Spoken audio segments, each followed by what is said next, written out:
आता नांदिनी गावातील जी माधुरी हत्तीन आपण वनताराकडे सुपूर्त केली, इथेच प्राथमिकता ही भावनांना दिली पाहिजे. वनताराने किंवा पेटाने नांदणी या गावामध्ये चांगली व्यवस्था करावी आणि माधुरीला पुन्हा नांदणीच्या मठामध्ये सुपूर्त करावं अशी माझी मनापासून इच्छा आहे. दुसरे साहेब यातही राजकारण होते असं वाटतं. बिलकुल. आणि माधुरीला तुम्ही काय मुलतानी मातीचा लेप लावा किंवा काही करा, कारण आम्हाला सगळ्यांना माहिती आहे हे सगळं आहे ना, हे एक ॲडव्हर्टाइजमेंट आहे, हे एक पिरियड पुरता आहे. त्यानंतर पुढे आधीचे कुठे हत्ती गेले, ज्योतिबा डोंगरावरचा हत्ती आधी गेलेला आहे, त्याचं पुढे काय झालं, काझीरंगातून हत्या आणलेलं आहे. आता मध्यंतरी आसाममध्ये एक प्रेग्नंट हत्ती गावातल्या लोकांनी जिवंत जाळली. संपूर्ण टी व्हीला बातम्या, सगळ्या न्यूजमध्ये न्यूज होती ती. तेव्हा पेटावाले गेले कुठं होते. नमस्कार, मी मनीष कटारिया, माय महानगरमध्ये आपलं स्वागत. सध्या राज्यभरामध्ये 2 विषय चर्चेत आहेत आणि संपूर्ण राज्याचं लक्ष या विषयांकडे लागून आहे. या विषयासंदर्भामध्ये नेमका निर्णय काय होतो आहे ते. नांदणी मठातील माधुरी महादेवी या हत्तीनीच्या संदर्भातला, जी की आता वनतारा या ठिकाणी तिचं संगोपन केलं जातं आहे, परंतु महादेवीला पुन्हा कोल्हापूरला पाठवावं अशा पद्धतीचा जनरेटा जो आहे तो सुरू आहे आणि राज्यभरामध्ये या दोन्ही विषयावरून आंदोलनं सुरू आहेत. आजचा आपला माय महानगरचा चर्चेचा मुद्दा हाच आहे की हे प्राणी जे आहेत, पक्षी आहे, प्राणी आहेत, यांच्या संदर्भातले कायदे नेमके काय आहेत, यापासून नेमका मानवजातीला कसा धोका आहे किंवा या संदर्भातल्या जे काही जनभावना आता व्यक्त होत आहेत त्या संदर्भात नेमकी भूमिका काय असावी, या संदर्भात चर्चा करण्यासाठी आपल्यासोबत आहेत या संदर्भातील तज्ज्ञ भारती जाधव आहेत आपल्यासोबत, पक्षीप्रेमी आहेत. त्याचप्रमाणे सुनीलजी वाडेकर साहेब आहेत, सहाय्यक वन संरक्षक, ज्यांचा या वन्य प्राण्यांच्या संदर्भातील कायद्यांचा अभ्यास आहे. सुनीलजी दुसाने आहेत, वन्यजीव अभ्यासक आहेत, पक्षीप्रेमी आहेत ते. पुरुषोत्तमजी आव्हाड आपल्यासोबत आहेत, रुपाली जोशी आहेत आणि पक्षीप्रेमी आहेत आनंदजी बोरा. कोल्हापूरच्या महादेवी नांदिनी मठातली जी हत्तीन आहे माधुरी, त्या संदर्भामध्ये जे काही आंदोलनं सुरू आहेत तिथे देखील जैन समाजाच्याच मठातून या हत्तीनीचा विषय पुढे आला. आपण आनंद बोरा आहेत आपल्याबरोबर, त्यांच्यापासून सुरुवात करूयात. बोरा सर, काय सांगाल या हत्तीनीचा जो विषय आता पुढे येतो आहे, जसं की आता पक्षीप्रेमी आणि प्राणीप्रेमी यांचे हे ज्या पद्धतीनं आंदोलनं करतायत, तर या विषयाकडे तुम्ही कसं बघता? म्हणजे हत्तीविषयी स्पेसिफिक जर सांगितलं तर या प्राण्याविषयी तुम्ही काय सांगाल, त्याची जीवनशैलीविषयी काय सांगाल, तो किती हिंस्र असू शकतो किंवा किती म्हणजे आपण म्हणतो की प्राणी पक्षी माणसाळलेले असतात, तर या हत्तीच्या बाबतीमध्ये काय नेमकं आपला अभ्यास? हत्तीचा तुम्ही बघितला ना, तर हत्ती हा पारंपरिक पद्धतीने बघितलं मागे गेलात तर आपले शिवाजी महाराजांपासून किंवा पूर्वीपासून लढ्यापासून काय असेल किंवा उत्सव असेल, तर हत्तीला अत्यंत सांस्कृतिक महत्त्व आहे, तर डाऊटच नाही त्याच्यामध्ये. आता मी तुम्हाला एक छोटं उदाहरण देतो. आता या हत्तीचा जो घटना घडली, समजा आमच्याकडे आता दुसाने साहेब आहे, तर यांचे हे रेस्क्यू बर्ड्स करतात किंवा प्राणी करतात. त्यांच्याकडे एकदा एक कोल्हा रेस्क्यू पिल्लू आलं. ते पिल्लू त्यांनी पाळलं, मोठं केलं, एक चांगलं व्यवस्थित झालं, हेल्थ झाली तर एकदम चांगलं झालं. आता ते पिल्लू मोठं झाल्यानंतर एक वेळ असा त्यांची एकदम घरचा म्हणजे मुलासारखं त्यांनी पाळलं, मोठं केलेलं त्यांनी तो प्राणी, पण वन्य प्राणी. पण कायदा असं सांगतो की तुम्ही तो प्राणी घरात ठेवू शकत नाही. त्यांना सोडायचंच नव्हतं, त्यांचा तो खूप जवळचा झालेला होता, पण काही नियम असल्यामुळे त्यांना तो सोडावा लागला. दुसरी अशी घटना घडली की एक पोपट होता, एक उदाहरण नंतर हत्तीकडे जातो मी. एक पोपट होता एक गुजरातमध्ये, त्या बाईने पाळलेला होता. पोपट पाळणं हा गुन्हा आहे, पण छोटा पिल्लू त्याच्या घरात आला होता, तर पिल्लू त्यांनी पाळला आणि मोठा केलेला होता. आणि नंतर फॉरेस्टवाले त्यांनी जप्त केला.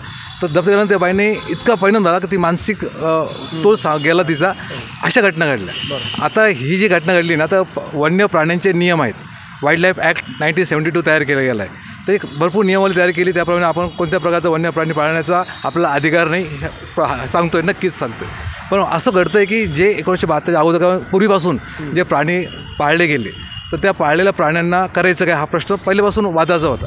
आता ह्या हत्तीमुळे तो पुढे आलेला आहे, काही ठिकाणी जमा झाले. पण आता ह्या रोषामुळे असं घडलं की जो पाळीव प्राणी आहे ते राहतो आहे, तो दिसतो आहे, पण ते भावना त्यांची होते की आमचा हत्ती आहे, आमचं सर्व आहे, तर आम्ही त्याला कशाला द्यावा, आमचं हक्काचं आहे. पण दुसरी बाजू अशी म्हणते की त्या पाळीव प्राण्याला अशा गोष्टी करण्याचा अधिकार कोणी दिला, दुसरं उभी राहते की गेल्या वर्षानुवर्षापासून तो त्या मठाकडे होता. तो मठाकडे असल्यामुळे त्यांचे जे ॲक्टिव्हिटीज असायच्या ते तो भाग घ्यायचा. प्रत्येकाला लाडका झाला. जसं आपल्याकडे एखादा सदैव असतो, मांजर असते, कुत्रा असतो, तो इतका लाडका होतो की आपण त्याला जर लांब गेलं तर दुःख होतं. पण जर त्याच्या आता इथून तो गेला ठीक आहे काय, पण त्याचं जर वाईल्ड लाईफ ॲक्ट जर आता हे सगळं वाद चाललं आहे, कायदा आणि आपलं माणुसकी याच्यानंतर सगळं चालू आहे. पण अशा काही घटना जेव्हा घडतात ना, तेव्हा आता वाडेकर साहेब आपल्याबरोबर आहेत, ते कायदा सांगतील त्याच्यामध्ये. पण माझं असं म्हणणं आहे की याच्यामध्ये जे घडलं आहे ना, तर ह्या पद्धतीने जर विचार केला तर अगोदरचे जे प्राणी आपल्याकडे आलेले आहेत, तर हे जर तुम्ही डायरेक्ट जमा करतात ना, तर तो प्राणी एक तर दगावण्याची शक्यता असते किंवा त्याची मानसिकता बिघडण्याची शक्यता असते. तुम्ही डायरेक्ट हा डिसिजन घेऊ शकत नाही का तुम्ही डायरेक्ट जमा करा. पण जर जमा केला आणि त्याची जर नीट व्यवस्था केली तर तिथून पण आपल्याला फायदाच दिसेल की तो प्राणी चांगल्या पद्धतीने त्याच्या दुसऱ्या जंगलामधल्या त्याच्या प्राण्यामध्ये रमू शकतो. तर ह्या वादाच्या विषयामध्ये सगळ्यांनी बसून जर निर्णय घेतला आणि कायदा समोर ठेवून जर निर्णय घेतला तर योग्य वाटतं असं मला वाटतं. मॅडम, तुम्ही काय सांगाल? मगाशी जो तुम्ही मुद्दा मांडला की पुनर्वसन होणं आवश्यक आहे किंवा त्यांच्या बाबतीमध्ये, आता या हत्तीच्या बाबतीमध्ये पुनर्वसन करण्याचा प्रयत्न केलेला आहे न्यायालयाच्या निर्देशानुसार, मग त्याकडे तुम्ही कसं बघतात? त्याचं पुनर्वसन करण्याची आवश्यकताच नव्हती मुळात. तो जिथे होता तिथे ती माधुरी खूप आनंदी होती. म्हणजे एखादा जीव जिथे जन्म घेतो तिथे तो वाढतो, वर्षानुवर्ष तो तिथे राहतो. त्याला तिथल्या वातावरणाची, सभोवतालच्या समाजाची, माणसांची खूप जवळीक तयार होते. ते भावनांशी निगडीत होतं. मी हे म्हणत नाही की ॲनिमल ॲक्ट चुकीचे आहेत, प्रत्येक ठिकाणी ते चुकीचे नाही आणि प्रत्येक केस ही वेगवेगळी असते. आता नांदिनी गावातील जी माधुरी हत्तीन आपण वनताराकडे सुपूर्त केली, इथे प्राथमिकता ही भावनांना दिली पाहिजे. तिचे वयाचे 35 वर्ष त्या मठात गेलेले, तिची भावनिक अटॅचमेंट झालेली आहे आसपासच्या माणसांची, तिच्या मानसिक संतुलनाशी हा खूप जवळचा संबंध आहे. तुमचं म्हणणं बरोबर आहे की वातावरण बदललं. तुमचं म्हणणं बरोबर आहे की ह्याच्यामध्ये माणुसकीचा काही विषय येतो, भावनांशी जोडलेला विषय येतो. परंतु या संदर्भामध्ये जे काही रिपोर्ट आले त्या हत्तीच्या तपासणीतून किंवा समितीने जी काही पेटाच्या याच्यानुसार जी काही तपासणी केली, तर त्या मठामध्ये ती सुरक्षित नव्हती. ज्या ठिकाणी तिला बसवलं गेलेलं होतं ती देखील हार्ड जागा होती, ज्यामुळे तिच्या पाठीच्या वेदना तिच्या वाढल्या, मानेच्या वेदना वाढल्या. तर मग अशा काळामध्ये तिला जर वनताराकडे जर चांगले उपचार जर तिला मिळत असतील तर मग यावर हरकत काय असावी? हरकत नाही, पण हेच उपचार तिला त्या जागी मिळू शकतात ना, हा पर्यायी मुद्दा आहे. पण मग त्यासाठी पुन्हा शासनाचा खर्च येतो. जर इथे पर्यायी उपाययोजना जर सगळ्या तयार असतील त्या भागामध्ये, वनताराच तिथे उपाययोजना करून देईल ना. ते खूप प्राणीप्रेमी आहेत, पशुप्रेमी आहेत, निश्चितच ते दानशूरदाता आहेत, त्यांच्याकडे आर्थिक संपत्ती पण तेवढी मोठी प्रमाणात आहेत.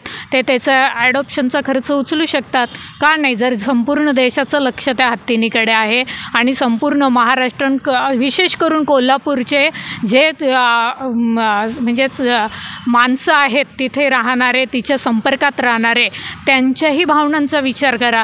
अनेक पर्याय आहेत, सोल्युशन काढले. हे बघ, अपाय असतो तिथे उपाय असतो. उपायासाठी तुम्ही विचार करा थोडाफार.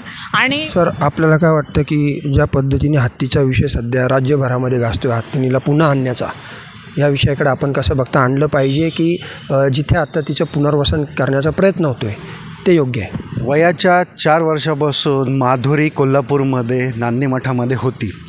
अचानकपणे तिला तिच्या परिवारापासून जे काही वेगळं केलं आहे याच्याकरता माझा पूर्ण तीव्र विरोध आहे.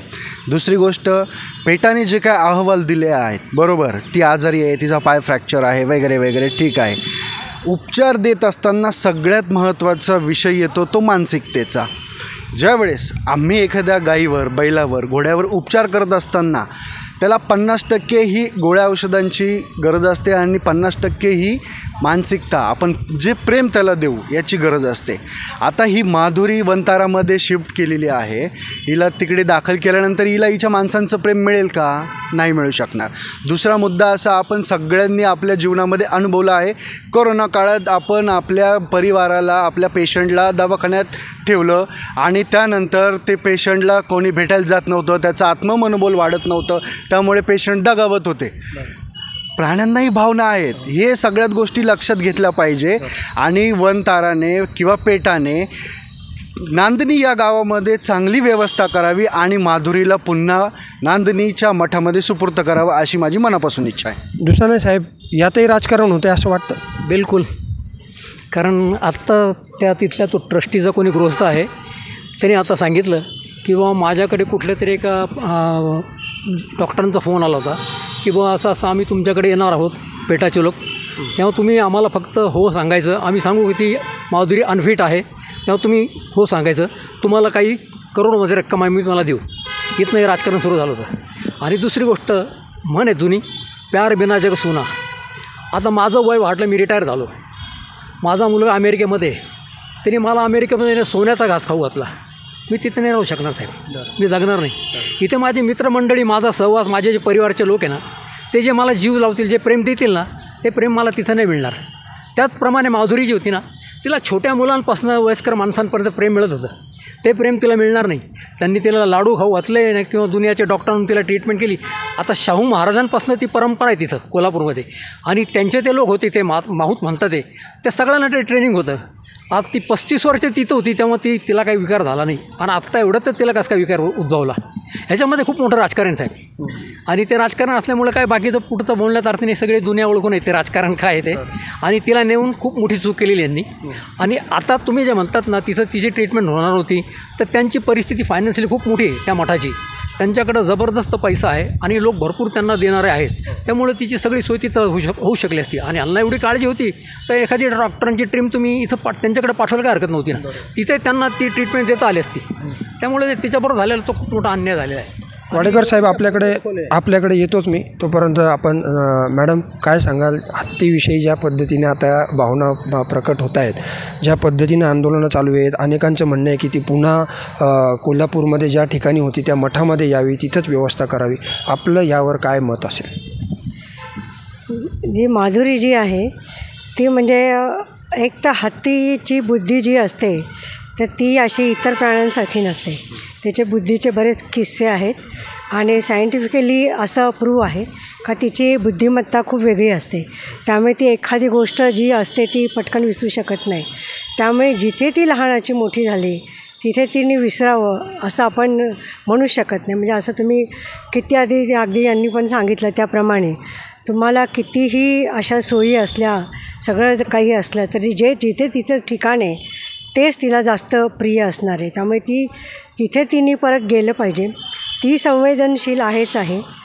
आपल्या इथे भारतामध्ये सगळे लोक संवेदनशील आहे, म्हणूनच आपल्याकडे बऱ्याच संस्थानांकडे, मंदिराकडे हे हत्ती हे पूर्वीपासून आहेत, संस्थानापासून आहे ते. आणि तिथे हत्ती जो असतो तो काही दुःखात नसतो. म्हणजे आता म्हणतात की त्यांनी व्हिडिओ पण काढले असे साखळदंड वगैरे बांधताना. आता तुम्हाला सांगितलं का आता तो उभा आहे त्याला तू साखळी बांध आणि लगेच मी व्हिडिओ काढला, तर त्याचा अर्थ असा नाही होत का मी त्याच्यावर काहीतरी अन्याय करते, असं अजिबात नाही आहे. त्यामुळे ती आधीपासून म्हणजे तिथे खूप नांदिनी याच्यामध्ये मठात पण ती खूप सुखी होती. आणि तिथले जर समजा एक माणूस आता तिथे राजकारण आलं ते नंतर आलं, पण सुरुवातीला आहे ना जो भावनाशील कोल्हापूरकर हा आधी आला. जिओ बंद केलं, हे बंद केलं त्यांनी, कारण की रिलायन्सचे सगळे बंद केले. तर ते काही त्यांनी राजकारण म्हणून केलं नाही, तो एक राग आहे, रोष आहे. आणि त्यांना माहिती आहे व्यापाऱ्यांशी कुठल्या भाषेत बोललं पाहिजे. पण हे बिचारे ते प्राणी आहे. तिला तर माझी तरी मनापासून अशी इच्छा आहे का ती जिथे आहे तिथे त्यांनी आणून सोडावं तिथे. आता हे फार अवघड झालेलं आहे. सुप्रीम कोर्टाने निकाल दिलेला आहे. आता त्याला राज्य सरकारने म्हणजे काय होता हा एक असा जलकुट्टीच्याबद्दल आम्ही पेटाने किंवा आम्ही सगळ्या प्राणी सगळ्यांनी आक्षेप घेतला होता. त्यानंतर त्या सरकारने काय केलं, कायदेच नवीन केले. ते कायदे आधी मोदींशी बोलले आणि नंतर मग तो कायदा प्रस्तुत केला आणि त्या कायद्यानुसार आता जलकुट्टी तिथे होऊ शकते. म्हणजे आम्ही पण काही करू शकत नाही. तसा जर सरकारला मदत करायची असेल तर त्या अशा पद्धतीने पण ते माधुरीला मदत करू शकतात. आणि माधुरीला तुम्ही काय मुलतानी मातीचा लेप लावा किंवा काही करा, कारण आम्हाला सगळ्यांना माहिती आहे हे सगळं आहे ना, हे एक ॲडव्हर्टाइजमेंट आहे, हे एक पिरियड पुरता आहे. त्यानंतर पुढे आधीचे कुठे हत्ती गेले, ज्योतिबा डोंगरावरचा हत्ती आधी गेलेला आहे, त्याचं पुढे काय झालं. काझीरंगातून हत्ती आणलेले आहे, आसाममधून इकडून तिकडून हत्ती आणलेले. कोल्हापूरकर उभं राहिला म्हणून बाकीच्यांना खरं आहे. हा मुद्दा दुसऱ्याने साहेब, हा एक मॅडमने जो मुद्दा मांडला, कोल्हापूरकर उभे राहिले म्हणून हत्तीचा विषय पुढे आला. इतरही संस्थांकडे आजही हत्ती आहेत. म्हणजे साऊथकडे जर आपण गेलो तर अनेक संस्थांकडे हत्ती आहेत. मग त्यांच्या बाबतीमध्ये काय निर्णय घ्यायला पाहिजे? त्यांच्या बाबतीत हे लोक तिकडे गेले नाही ना, पेटावले तिकडे गेले नाही. इकडे जिथं ॲडजस्टमेंट होईल. आता मध्यंतरी आसाममध्ये एक प्रेग्नंट हत्तीन गावातल्या लोकांनी जिवंत जाळली. संपूर्ण टी व्हीला बातम्या, सगळ्या न्यूज होती ती. तेव्हा पेटावले गेले कुठं होते. म्हणजे पेटावर आक्षेप आहे, पेटाने या संदर्भात अहो तुम्हाला सांगतो ना, जसं हे ईडी वगैरे जे काय म्हणतात तुमचं, हे जसं सरकारमध्ये जॉईन झालं तसं पेट्रोल पण खरेदी केलं आहे सरकारने, आजच्या सरकारने. आणि आता पुण्यामध्ये ते उरण घटून काय एक माकड असतो कुठल्या प्रकारचा माहीत, तो सुद्धा एकाच्या घरामध्ये त्याला दमदाटी करून त्यांनी तिथं नेला आहे तो त्यांच्या वनतारामध्ये. हे सगळ्या ठिकाणाहून असे प्राणी गोळा करणं वनताराने हे अयोग्य आहे. जे इथे वातावरण आहे ते वनतारामध्ये वातावरण त्यांना मुबलक आहे का? याचा कुठंतरी कॉर्पोरेट याच्यासाठी वापर केला जातो. हा 100% कमर्शियल व्ह्यू आहे असं आम्ही ठामपणे म्हणतो. वाडेकर साहेब काय सांगाल? हे सगळी चर्चा आपण ऐकली. पेटा जेव्हा सरकारला हाताशी धरून या पद्धतीनं सगळी मोहीम राबवते, कॉर्पोरेट जगतासाठी ह्या प्राण्यांचा वापर केला जातो असाही देखील एक आरोप होतोय. काय सांगाल या संदर्भातले कायदे नेमके काय आहेत? या संदर्भामध्ये वन्यजीव संरक्षण अधिनियम 1972 अन्वये हत्ती हे सेक्शन त्याचा जो 39 आहे अन्वये ती गव्हर्मेंट प्रॉपर्टी आहे. आणि ह्या गव्हर्मेंट प्रॉपर्टीच्या संदर्भात कुठलाही डिसिजन जर घ्यायचा असेल तर त्याला त्या राज्याचे जे चीफ वाईल्ड लाईफ वॉर्डन असतात, मुख्य प्राणी संरक्षक, त्यांची लेखी परवानगी लागते. आणि त्याशिवाय आणि त्यांच्याकडे तक्रार गेल्यानंतरच ह्या समस्या उद्भवतात. हे जे आता समजा आपण एक धरलं की 40 वर्षापासून हे हाती ते पाळत होते आणि मग मागे का नाही काही झालं ना आताच का झालं, तर त्याच्यासाठी जे कॅप्टिव्हमध्ये म्हणजे बंदिस्त याच्यामध्ये जे वन्यप्राणी ठेवायचे असतात तर त्यासाठी काही केंद्रीय प्राणी संग्रहालय प्राधिकरणाचे काही नियम आहेत. त्या नियमांचं जर पालन होत असेल तरच ते प्राणी ठेवता येतात. आणि त्या नियमांचं जर उल्लंघन कुठे होत असेल तर त्या प्राणी संग्रहालयाची किंवा त्या जो प्राणी ज्याच्याकडे आहे त्याच्याकडनं तो काढून पण घेता येतो शासनाला. तर या केसमध्ये पण अशाच प्रकारे ज्या तक्रारी झाल्यात आणि जे न्यायप्रविष्ट प्रकरण झालं तर त्या जे न्यायालयाने निकाल दिला आहे तर न्यायालयाचा निकाल तर आपण सर्व जण मानतो आणि तो मानणं आपल्याला बंधनकारक आहे. तर त्याचं ते पालन झालेलं आहे. त्या अन्वये तो वनताराकडे पाठवला आहे. वनतारा स्वतःहून तिथे घ्यायला गेलेली नाही. वनतारा त्याच्यामध्ये पार्टी केली गेली आणि वनताराकडे तो सोपवण्यात आला.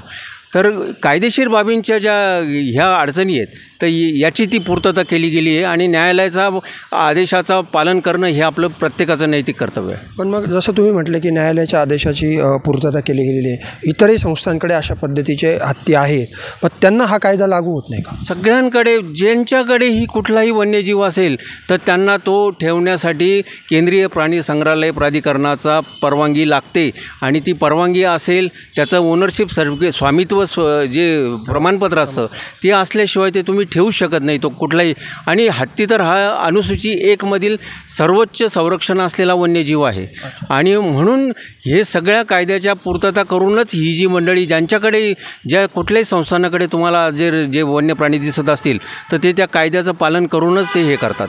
आणि पण त्यातनं जर काही समस्या उद्भवल्या आणि जर कोणी न्यायालयात गेलं तर हे असे प्रश्न उपस्थित राहतात. यामध्ये एक मुद्दा उपस्थित होतो की ती जी हत्तीण आहे महादेवी जिला म्हटलं जातं, ती माणसांमध्ये राहिलेली आहे, म्हणजे वयाच्या 4 वर्षापासून त्या गावामध्ये होती. तर हत्तीच्या बाबतीमध्ये काय सांगाल? कारण जंगली हत्ती आणि हे जे माणसाळलेले असतात तर याच्यामध्ये काय फरक असू शकतो? हे किती हिंस्र होऊ शकतात?